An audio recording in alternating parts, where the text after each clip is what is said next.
میرے عزیز ساتھیوں، ہم سب کا جمع ہونا اللہ کی رضا کے لیے اور اللہ کے ذکر کے لیے،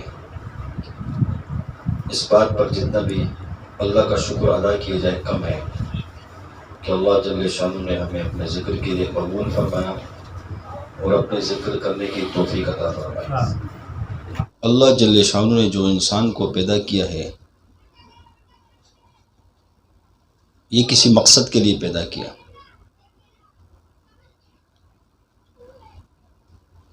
کہ اللہ نے پوری کائنات کو بنایا، آسمان کی چھت کو قائم کیا، زمین کے فرش کو، ہواؤں کے نظام کو چلایا، پہاڑوں کے نظام کو بنایا، یہ انسان کے لیے۔ سمندر کو پیدا کیا انسان کے لیے، چرند اور پرند کو پیدا کیا انسان کے لیے، یعنی تمام مخلوقات یہ سب انسان کے لیے اللہ نے پیدا کی ہیں۔ اور اسی انسان کو اللہ مخاطب کر کے اللہ جل شانہ فرماتے ہیں کہ اے میرے بندہ، میں نے تجھے اپنے آپ کے لیے پیدا کیا۔ انسان اشرف المخلوقات ہے، یعنی اللہ نے جتنے بھی مخلوقات کو پیدا کیا سب میں سے اعلیٰ، عرفہ، اشرف کون ہے؟ انسان ہے۔ یعنی پوری کائنات کا وجود انسان کے لیے، اور انسان کو اللہ نے اپنے لیے پیدا کیا۔ اس بات کو ہم ذرا سمجھ لیں۔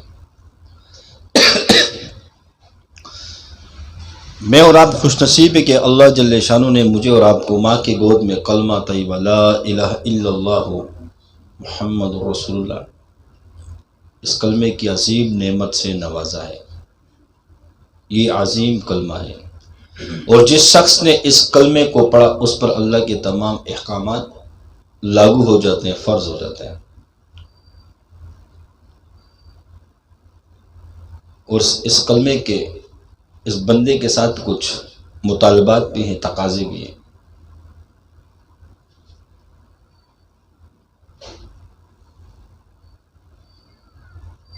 جس نے کلمہ پڑھا لا الہ الا اللہ محمد الرسول اللہ، جیسے تبلیغ کی فرماتے ہیں نا کہ اس پہ اللہ کے تمام احکامات فرض ہو گئے۔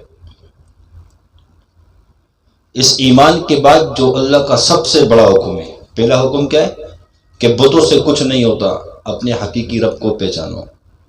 جو بت کی پوجا کرتے ہیں، آگ کی پوجا کرتے ہیں، پہاڑوں کی پوجا کرتے ہیں، گائے کی پوجا کرتے ہیں، تو سب سے پہلے اللہ نے اپنی طرف بولا کہ یہ سب مخلوق ہے، ان سے کچھ نہیں ہوگا، اپنے رب کو پہچانو۔ اور جس نے کلمہ پڑھ لیا، اس کلمہ پڑھنے کے ساتھ یہ مسلمان ہو گیا، ایمان ہو گیا۔ اب سب سے بڑا حکم کیا ہے اس کے لیے، جس کا پہلا درجہ ہے؟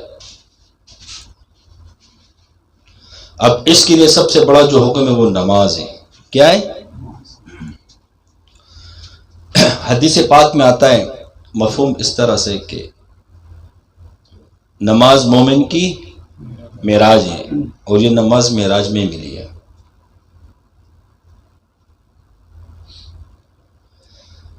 نماز آپ علیہ الصلوۃ والسلام کی آنکھوں کی ٹھنڈک ہے۔ کیا ہے؟ نماز شیطان کا منہ کالا کرتی ہے۔ نماز جنت کی کنجی ہے۔ یہ نماز کیا ہے؟ تمام عبادتوں میں سب سے پہلا حکم کیا ہے؟ نماز کا، باقی احکامات بعد میں۔ کلمہ پڑھنے کے بعد کیا ہے سب سے پہلے؟ نماز۔ آپ علیہ الصلوۃ والسلام جب معراج پر جاتے ہیں اور اللہ سے ملاقات کرتے ہیں، اللہ جل شانہ نے نماز کا تحفہ دیا، 50 نمازیں دی گئی۔ کتنی؟ آپ علیہ الصلوۃ والسلام جب نیچے آتے ہیں، موسیٰ علیہ السلام سے ملاقات ہوتی ہے، موسیٰ علیہ السلام پوچھتے ہیں کہ اللہ نے کچھ انعام میں کیا دیا؟ آپ علیہ الصلوۃ والسلام فرماتے ہیں کہ نمازیں دی گئی۔ کتنی؟ 50۔ موسیٰ علیہ السلام نے ارشاد فرمایا کہ آپ کی امت یہ 50 نمازیں مشکلیں پڑھ سکے، اللہ کے پاس جائے، اللہ سے کچھ کم کروا لے۔ کیا کروا لے؟ کم کروا لے۔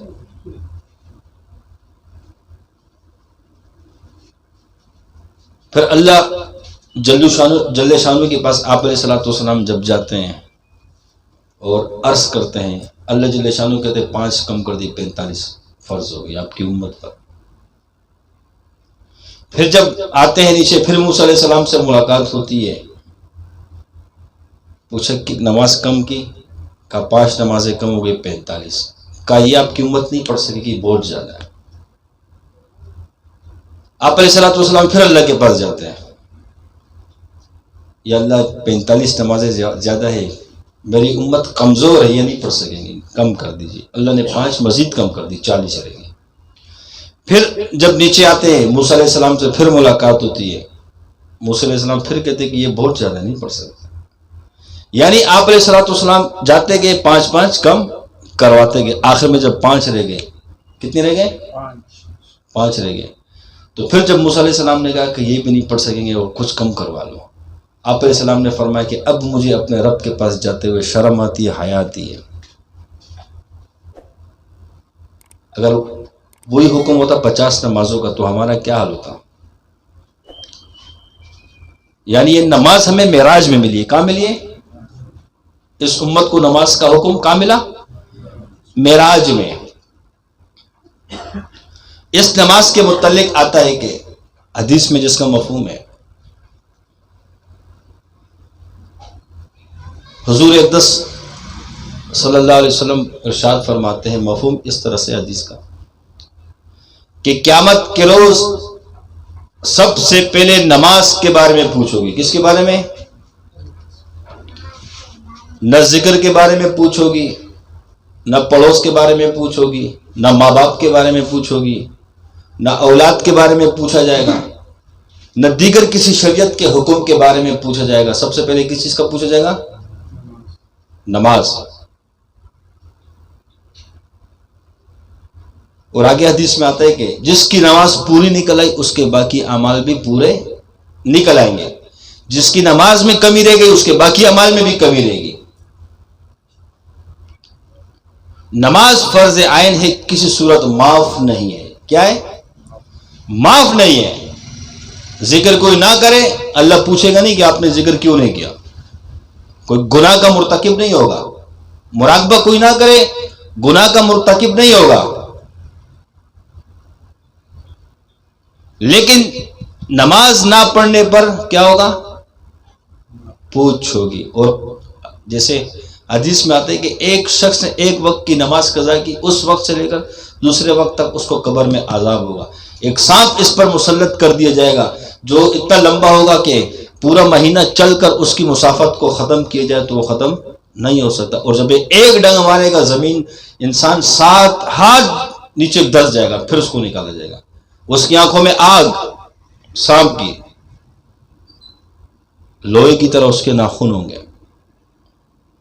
تو یہ کس کی وجہ سے؟ نماز نہ پڑھنے کی وجہ سے۔ اب یہ تو نہیں کہا کہ جس نے سبحان اللہ 100 مرتبہ نہیں پڑھا تو اس کو یہ عذاب ملے گا، ایسا کہیں سنے؟ نماز فرض عین ہے۔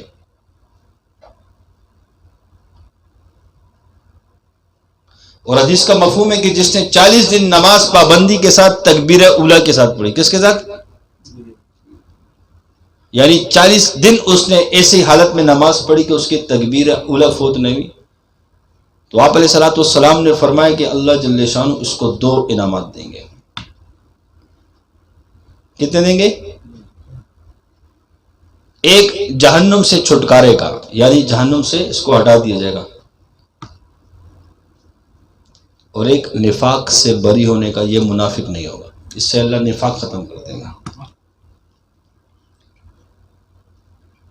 اب یہ اور آپ، یہ اور میں اور آپ کر سکتے ہیں، 40 دن تکبیر اولیٰ کے ساتھ پابندی کر لیں، اس فضیلت کو حاصل کر سکتے ہیں۔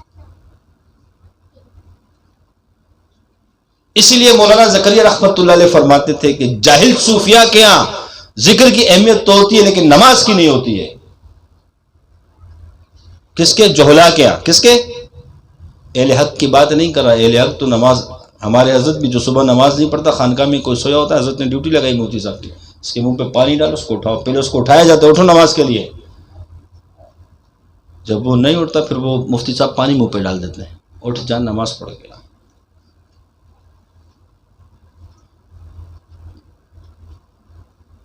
کیوں؟ نماز معاف نہیں ہے.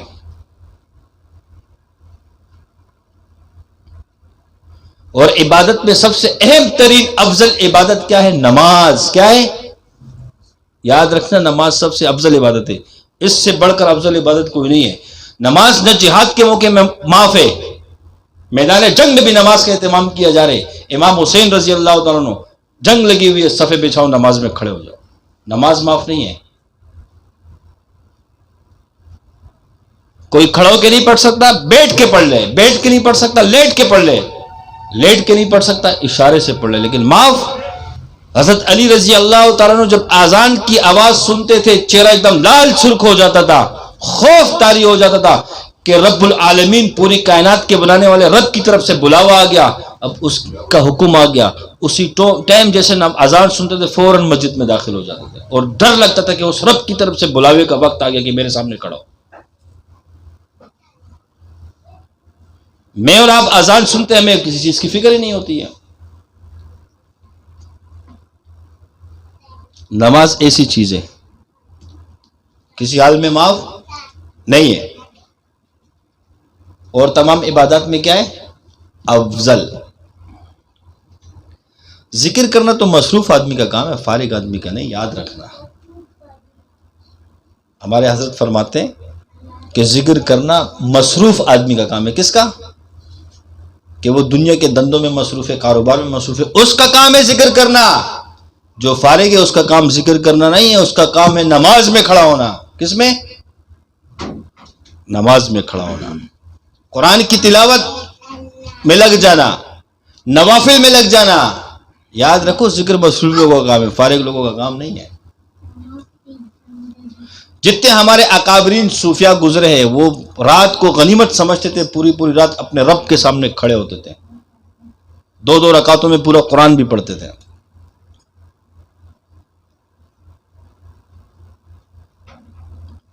کہ نماز ایسی دولت ہے، ایسی چیز ہے. جب صحابہ کے سامنے حکم آیا کہ اللہ نے نماز کو فرض دیا، صحابہ خوش ہو گئے. کیا ہو گئے؟ ہمیں اپنے رب سے ملاقات کا ذریعہ مل گیا، ہمیں اپنے رب سے بات کرنے کا ذریعہ مل گیا. اور حدیث میں آتے ہیں کہ جس نے نماز پڑھی وہ قسم کھا کے کہہ سکتا ہے کہ میں نے اپنے رب سے بات کی ہے. اور جب انسان سورۃ فاتحہ شروع کرتا ہے، وہاں سے ایک ایک حرف پر اللہ پاک اس کا جواب دیتے ہیں جب انسان نماز میں کھڑا ہوتا ہے.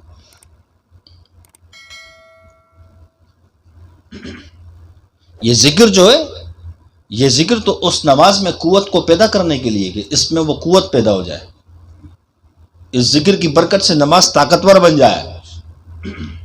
اب اس ذکر کے لیے اگر ہم نماز میں سستی کریں گے تو کیا ہوگا پھر؟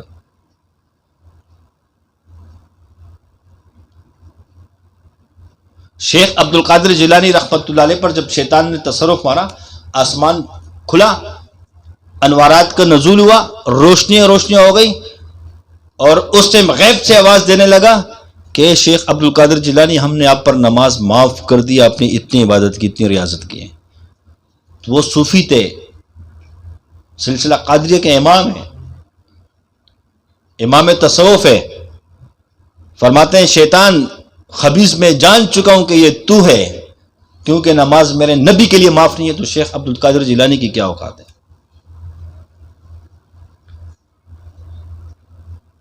یعنی انوارات کیسے ہیں؟ آسمان کھلا، نزول کس چیز کا ہوا؟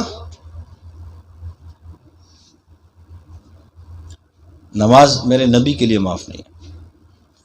اور پھر شیطان نے ایک بڑا حملہ کیا، کہا تجھے تیرے علم نے بچایا. فرمایا مجھے میرے علم نے نہیں، مجھے میرے رب نے بچایا. کس نے بچایا؟ رب نے بچایا. قرآن کریم کے اندر اللہ فرماتے ہیں کہ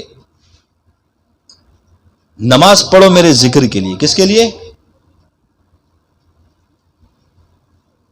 ویسے عام ذکر کو دیکھا جائے تو پوری عبادات ذکر ہے، تمام عبادات کو ذکر سے تعبیر کیا گیا.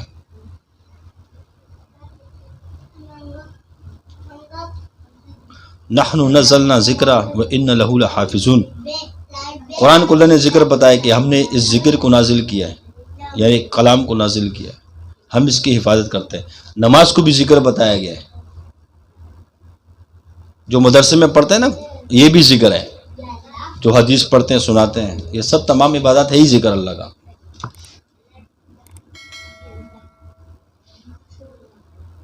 لیکن ہمارے یہاں جو نصاب میں کیے جاتے ہیں، جو صوفیہ کراتے ہیں نصاب کے لیے، علم سیکھنے کے لیے، وہ مخصوص ذکر ہے.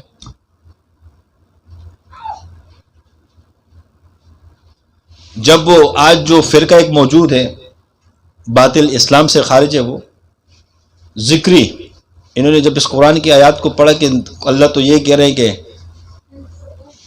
نماز پڑھنا ہی اللہ کے ذکر کے لیے، تو پھر نہ لوٹا اٹھانے کی ضرورت ہے، نہ وضو بنانے کی ضرورت ہے، تو نماز پڑھنے کی ضرورت ہے. اصل مقصد تو ذکر ہے.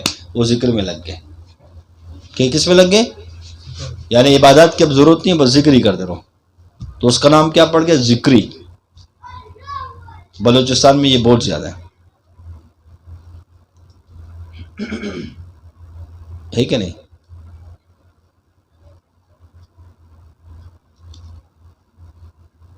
یعنی ہماری عبادات مضبوط بن جائے.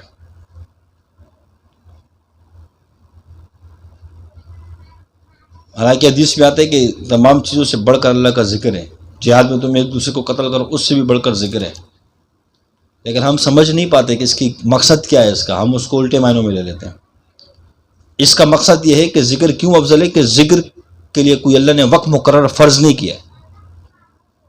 نفلی عبادت ہے، جب آپ کرتے ہو تو آپ کے درجے بڑھ جاتے ہیں اس سے.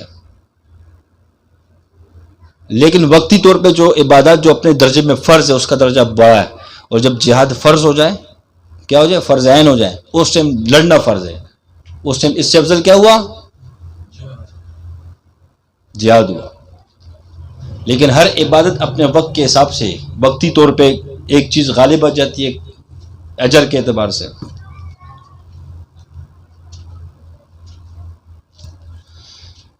میرے جی ساتھیوں، اللہ پاک مجھے اور آپ کو صحیح طریقے سے اپنے سلسلے میں چلائے.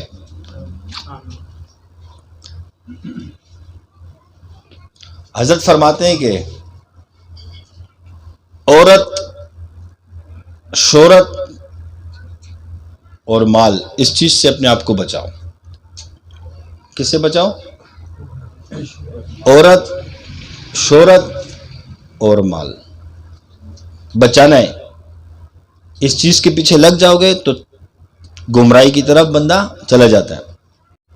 آپ ایک جنون سوار ہوگا کہ مال مال مال، تو پھر جب انسان کے اوپر وہ جنون مال کا آ جاتا ہے نا، پھر وہ نہ حلال کو دیکھتا ہے نہ حرام کو دیکھتا ہے، نہ اس میں تمیز کر پاتا. ایک شخص کو شہرت کی لگ جاتی ہے تو پھر وہ یہ نہیں دیکھتا، وہ کہتے بس میں مشہور ہو جاؤں، ہر جگہ میں ہی میں ہوں. اور جب ایک شخص عورت کے چکر میں پڑ جاتا نا، تو پھر اس کے پاس کوئی بھی آئے گا تو وہ اس کو اس نگاہ سے دیکھے گا. تو یہ گمراہی کے راستے. اس لیے ہمارے بڑوں نے ہمیں ایک اصول دے دی کہ اس پہ چلو، اس سے بچاؤ، راستے بتا دی. حضرت فرماتے ہیں کہ انسان کے سوال کرنے کا زمانہ جو ہوتا ہے وہ ابتدا میں ہوتا ہے. کس کا؟ جب ایک شخص نیا سلسلے میں آتا ہے، اس کا بھی زمانہ ہے سوالات کرنے کا. کس کا؟ اب وہ سوال کر سکتے کہ یہ ایسا کیوں ہے، یہ ذکر کیوں ہے، یہ کیوں ہے، یہ کیوں کہ اب وہ ابتدا میں چل رہا ہے. لیکن جس کو اجازتیں مل چکی، اب اس کے سوال کا وقت ختم ہو گیا، ختم. اب تم سوال نہیں کرو، اب جو کہا جائے اس پہ عمل کرو بس. اب ڈنڈیا نہیں مارو کہ یہ کیوں ایسا بولا، کیوں ایسا بولا. اب میں اگر مجھے حضرت فرماتے ہیں، میرے شیخ فرماتے ہیں کہ ایسا نہیں، تو میں اگر پھر سوال کروں گا، مطلب یہ کہ مجھے اپنے شیخ کی بات پہ تشفی نہیں ہو رہی ہے. میں اس شیخ سے بڑھ رہا ہوں کہ میں سمجھ رہا ہوں کہ کیا مطلب ہے، شیخ نہیں سمجھ رہا، میں اس کو سمجھانے کی کوشش کر رہا ہوں. تو یہ خطرناک چیز ہے. سوال کا جو زمانہ تھا وہ پہلے تھا، اب نہیں ہے. اب چلنا ہے مان کے. آپ کو سمجھ میں آئے یا نہ آئے. اگر آپ اپنے عقل کو دلیل بنا کے چلو گے، اپنی سوچ کو بنا کے چلو گے، تو پھر نقصان میں چلے جاؤ گے. انسان جب کسی کا ہاتھ تھامتا ہے نا تو اس پر اعتماد کرتا ہے. اگر اعتماد نہیں ہونا تو پہلے اس کی تحقیق کر لے. تحقیق کر، اس کا مذہب کون سا ہے، فقہ کون سا ہے، آیا اس سے تعلق ہے بھی کہ نہیں، علم ہے کہ نہیں، مہارت ہے کہ نہیں. یہ پہلے کرنے کی چیز ہے. جب ایک دفعہ ہاتھ تھام لیا تو پھر جیسے چلائے اس طریقے سے بندہ چلتا ہے. یعنی میں اپنے شیخ پہ اعتراضات کروں، ایک مثال دے کے سمجھا رہا ہوں، یا بدگمان ہونے کی کوشش کروں، یا میرے شیخ کو پتہ نہیں ایسا نہیں ایسا تھا، وہ اس کو زیادہ پتہ ہے. اللہ نے جو اس کے آگے اتنی ڈیوٹی لگائی لوگوں کی تربیت کی، تو وہ اس کو بچہ نہیں ہے.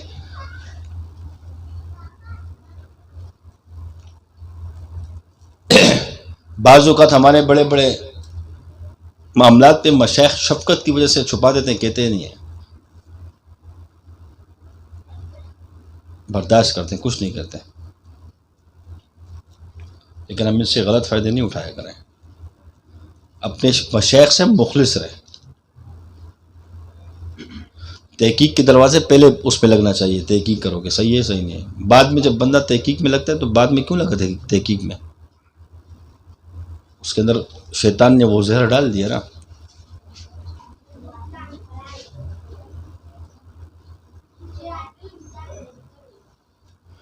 حضرت فرماتے ہیں کہ ہمارے ساتھ ماں باپ کا نافرمان اس سلسلے میں نہیں چل سکتا. جو اپنے ماں باپ کا نہیں ہے تو وہ اپنے استاد کا کیا بنے گا، جس سے وہ پیدا ہوا. اب اس کو کسی چیز کا پتہ نہیں ہے، اس کو جب پیشاب آیا تو والدہ نے صاف کیا، اس نے گندگی کر دی، والدہ نے صاف کیا. باپ نے سختی کے اندر دھوپ کے اندر کام کرتے ہوئے مزدوری کرتے ہوئے 2 نوکریاں کی، 3 نوکریاں کی اس بچے کی پرورش کے لیے. ہر سختیاں صحیح، ہر مصیبتیں برداشت کی اپنے لیے. والدہ رات کو 3 بجے اٹھی، اس نے پیشاب کیا، یہ روتا رہا، 4 بجے اٹھی رات کو، پوری نیند والدین نے خراب کر دی. پھر اس کو چلنا ہاتھ سے پکڑ کے سکھایا، اس کو بیٹھنا نہیں آتا تھا، کمزور تھا یہ، اس کو بیٹھنا سکھایا، چلنا سکھایا، باتیں کرنا، بات کرنا سکھایا. یہ اکیلے کہیں جا نہیں سکتا تھا، ابا نے انگلی سے پکڑ پکڑ کے اس کو چلایا. آج جب یہ اسی والدین کا نہیں تو یہ سلسلے شیخ کا کیا ہوگا، سلسلے کا کیا ہوگا. اس لیے جو والدین کا نافرمان ہو، حضرت فرماتے ہیں کہ ہمارے سلسلے میں اس کو سلسلہ خود پھینکے گا. حضرت فرماتے ہیں میں کسی کو نہیں پھینکوں گا، سلسلہ خود.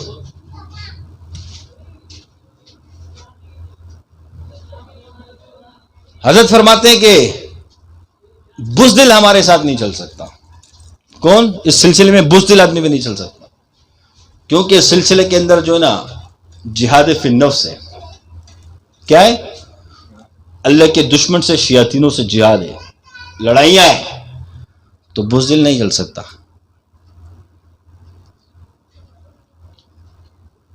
کیا خیال ہے؟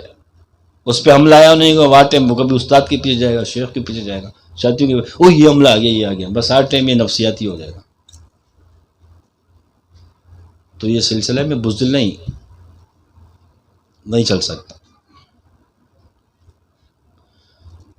حضرت فرماتے ہیں کہ جذباتی آدمی سلسلے میں نہیں چل سکتا. کون سا؟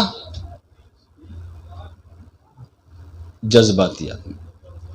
یعنی چھوٹی سی بات پہ آگ بگولا ہو گیا، چھوٹی سی بات پہ یہ گرم ہو گیا، چھوٹی سی بات پہ اس سے بولا مٹی ڈال دو سب چیزوں پہ. کیوں؟ اس کی بھی وجہ ہے. وجہ یہ کہ جب انسان جذبات میں آتا ہے، غصے میں آتا ہے، اس کی عقل، تو پھر اس کی زبان سے جو بھی نکلتا ہے کفر بھی نکل جاتا ہے، غصے کی وجہ سے، جذبات کی وجہ سے. بعض اوقات انسان ایمان سے بھی چلا جاتا ہے.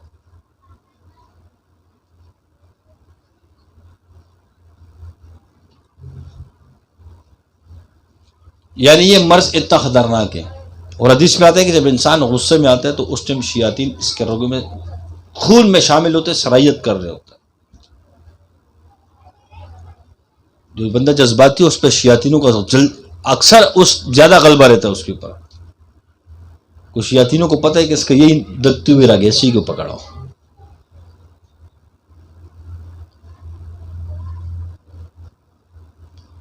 تو اس سلسلے میں کون نہیں چل سکتا؟ جذباتی بھی نہیں. پھر حضرت فرماتے ہیں کہ سلسلے میں معاملات کا خراب نہیں چل سکتا. کس کا؟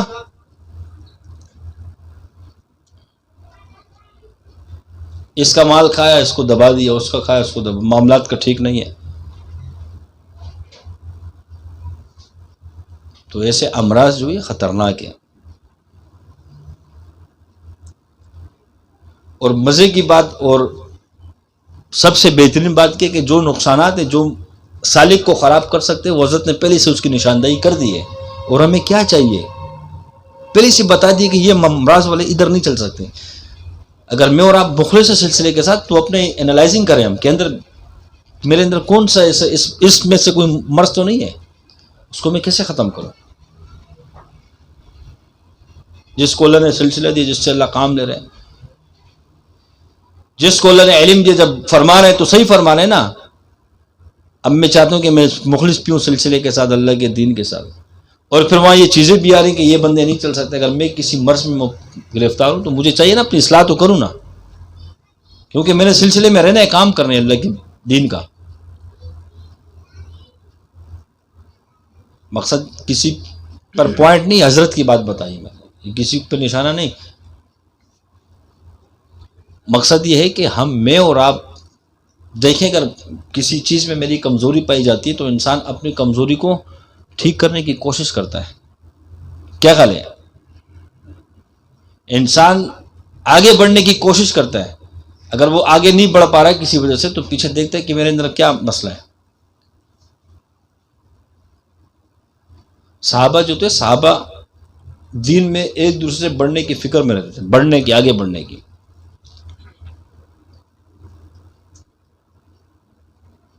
آپ علیہ الصلوۃ والسلام نے اگر کوئی بشارت بتا دی کسی کے متعلق کہ یہ اس صفات کا مالک ہے مثال کے طور پہ، تو دوسرے صحابہ ڈھونڈ میں لگ جاتے تھے کہ اس صحابی میں ایسی کیا بات ہے، کون سا عمل ہے جو میں نہیں کر رہا ہوں، تاکہ میں بھی اس عمل کی پابندی شروع کروں، میں بھی اس صفات کا مالک بن جاؤں. تو صحابہ اس کی تحقیق میں لگ جاتے تھے.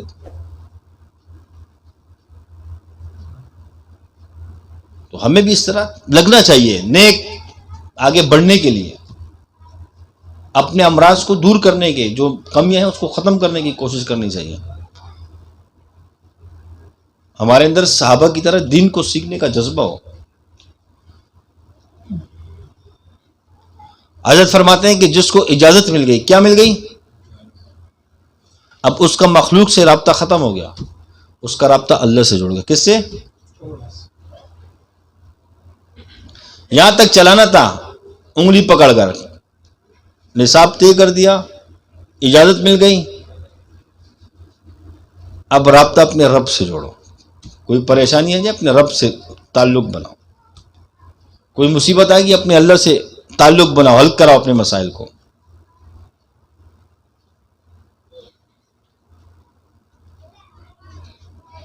اور اللہ نے یہ سلسلہ میں دیا ہے.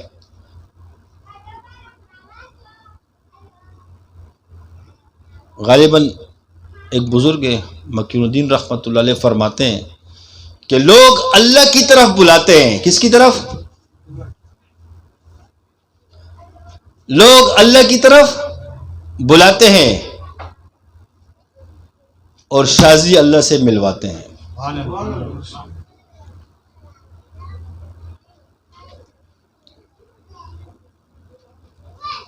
یہ قول ہے امام شاذلی کے متعلق کہ لوگ اللہ کی طرف بلاتے ہیں. امام شاذلی رحمۃ اللہ علیہ وہ اللہ سے ملواتے ہیں. کسے؟ لہذا اپنے اعمال پہ گھمنڈ نہیں کرنا، یہ سلسلے کی برکات ہے، یہ اللہ کا فضل ہوتا ہے. جس کو کچھ مل جائے اور بعد میں ہو گئے کہ میری محنت سے مجھے ملا، تو مطلب یہ کہ نفس کی چال میں آ گئی ہے. تجھے اللہ کے فضل سے ملا. کس سے ملا؟ اور اللہ نے اس فضل کے لیے ذریعہ کس کو بنایا؟ سلسلہ نقشبندیہ شاذلیہ.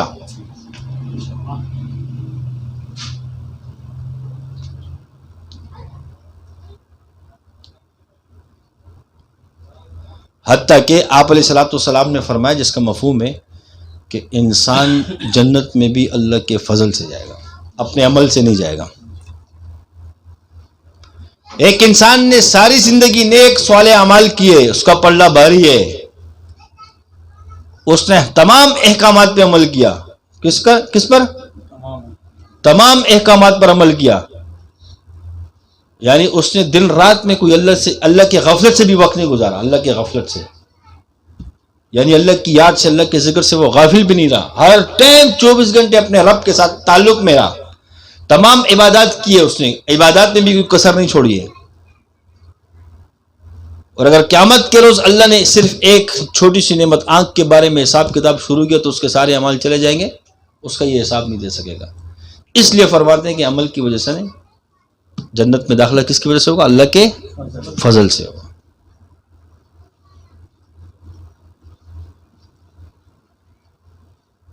وہ کسی کو ذلیل کرنا چاہے اس کی مرضی، اللہ کسی کو عزت دینا چاہے اس کی مرضی، کسی کے ساتھ ستاری کا معاملہ کرے اس کی مرضی، کسی کے ساتھ غفاری کا معاملہ کرے اس کی مرضی، کسی کے لیے قہار بن جائے اس کی مرضی، کسی کے لیے جبار بن جائے اس کی مرضی، کسی کے لیے رحمان بن جائے اس کی مرضی، کسی کے لیے رحیم بن جائے اس کی مرضی۔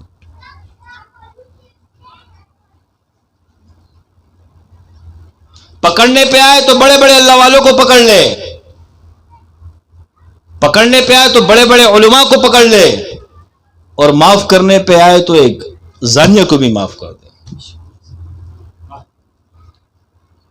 وہ کسی کا پابند نہیں ہے، کسی کا محتاج نہیں ہے، اس سے کوئی پوچھنے والا نہیں ہے، کسی کی ہمت نہیں کہ اللہ سے پوچھے اللہ تو نے یہ کیوں کیا، ہے کسی کے اندر ہمت؟ لہذا اللہ کی ذات علی سے نا امید نہیں ہونا چاہیے، اور اس کا خوف بھی رکھنا چاہیے اگر میرے اس عمل کی وجہ سے مجھے پکڑ لیا تو پھر مجھے بچانے والا بھی کوئی نہیں ہے۔ ایمان امید اور خوف کے درمیان کی چیزیں،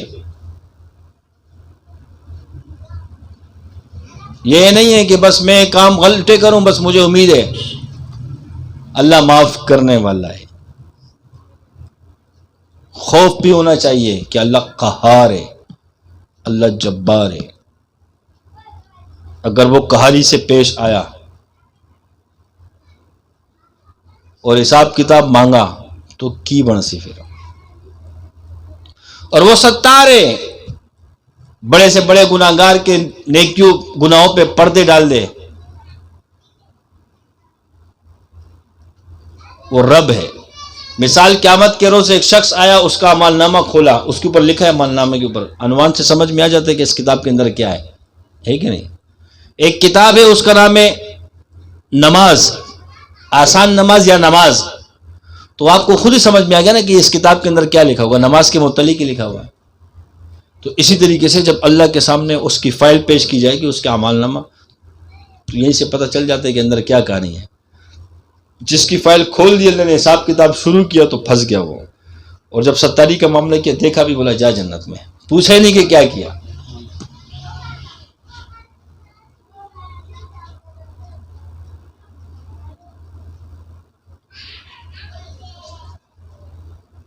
حدیث میں آتا ہے کہ سب سے پہلے 3 لوگوں کو جہنم میں ڈالا جائے گا، علماء، سخی اور شہید۔ کس کو؟ قیامت کے روز اللہ کہے گا آ جا عالم صاحب، آ جائیے، آپ نے علم کس لیے حاصل کیا؟ جواب دیا جائے گا یا اللہ تیری رضا کے لیے۔ اللہ ارشاد فرمائے گا میری رضا کے لیے نہیں، آپ کا مطلب یہ تھا کہ میں علم حاصل کروں، لوگ مجھے عالم کہے، کیا کہے؟ لوگ مجھے عالم کہے، لوگ مجھے بڑا علم والا سمجھے۔ سو اللہ فرماتے ہیں کہ اللہ فرمائیں گے کہ دنیا میں ہی آپ کا وہ مطلب پورا ہو گیا، لوگوں نے آپ کو عالم جان بھی لیا، مان بھی لیا، لہذا تمہاری جو طلب تھی وہ دنیا میں مل گئی، اب آخرت میں تمہارا کوئی حصہ نہیں ہے۔ فرشتوں سے حکم کیا جائے گا اس کو اٹھاؤ جہنم میں ڈال دو۔ آ جاؤ سخی صاحب، سناؤ کیا کارگزاری ہے، جو مال دیا تو اس کو کیسے خرچ کیا؟ وہ عرض کرے گا اللہ جل شانو دن رات تیری رضا کے لیے خرچ کیا۔ کس کے لیے خرچ کیا؟ تیری رضا کے لیے۔ اللہ جل شانو فرمائیں گے غلط، میری رضا کے لیے خرچ نہیں کیا، خرچ تو اس لیے کرتا تھا کہ لوگ تجھے فیاض کہیں، لوگ تجھے سخی کہیں، لوگوں نے دنیا میں مان لیا تھا کہ یہ سب سے بڑا سخی ہے، یہ سخاوت کرنے والے، دنیا میں آپ کی منشا پوری ہو گئی تھی، یعنی آپ کو جو ملنا تھا وہ دنیا میں اس کا بدلہ مل گیا، اب آخرت میں کوئی بدلہ نہیں ہے. اب فرشتوں سے حکم کیا اس کو پکڑو جہنم میں ڈال دو. آ جاؤ شہید صاحب، کیا کارگزاری ہے؟ یا اللہ تیری رضا کے لیے تیرے دشمن سے مقابلے میں شہید ہو گیا. اللہ ارشاد فرمائے گا جھوٹ بولتا ہے، تو شہید اس لیے ہوا کہ تیری سوچ یہ تھی، نیت یہ تھی، اور تو چاہتا یہ تھا کہ میں اللہ کے راستے میں مارا جاؤں، لوگ مجھے شہید کہیں. کیا کہیں؟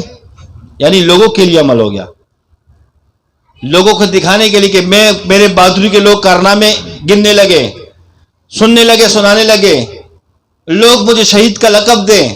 تو اللہ جل شانہ ارشاد فرمائیں کہ دنیا میں ہی آپ کو اس کا بدلہ مل گیا تھا کہ لوگوں نے آپ کو شہید بھی مان لیا تھا اور مشہور بھی ہو گئے تھے. لہٰذا اب جو نا آخرت میں کوئی سا نہیں ہے. تب فرشتوں سے کہا جائے گا اس کو پکڑو جہنم میں ڈال دو. اگر میرے ذہن میں یہ آتا ہے کہ میں عامل بنوں، میری شہرت بنے، لوگ کہیں کہ یہ بھی علم جانتا ہے، یہ بھی لڑائی جانتا ہے، تو اگر میری نیت ہوگی تو پھر کیا ہوگا؟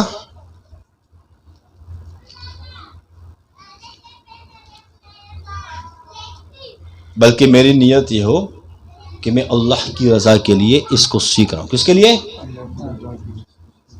اللہ کی رضا کے لیے، اللہ کے مخلوق کی خدمت کے لیے.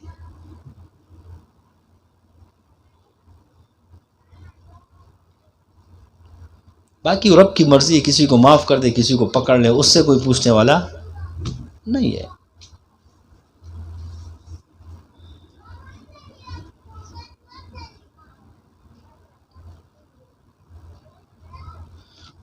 میرے عزیز ساتھیوں، اللہ پاک مجھے اور آپ کو اپنے سلسلے میں عاشق بنا کر چلائے، اپنے بڑوں کا عاشق بنائے. ایک طبقہ وہ ہے جو سلسلے میں آیا مفاد کے لیے. کس کے لیے؟ میرا یہ مسئلہ حل ہو جائے. جس دن اس کا وہ مسئلہ حل ہو گیا وہ چو منتر ہو جاتا ہے. آیا تھا اپنے مفاد کے لیے، اس کو مفاد اس کا حاصل ہو گیا، چو منتر.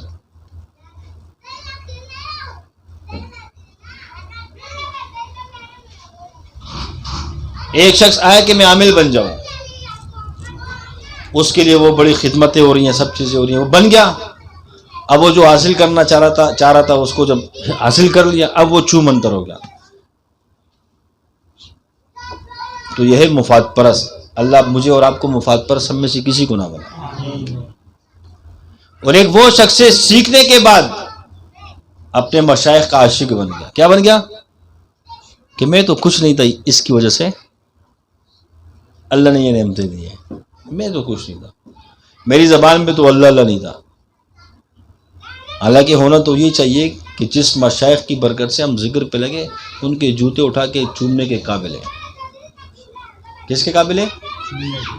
ہونا تو یہ چاہیے.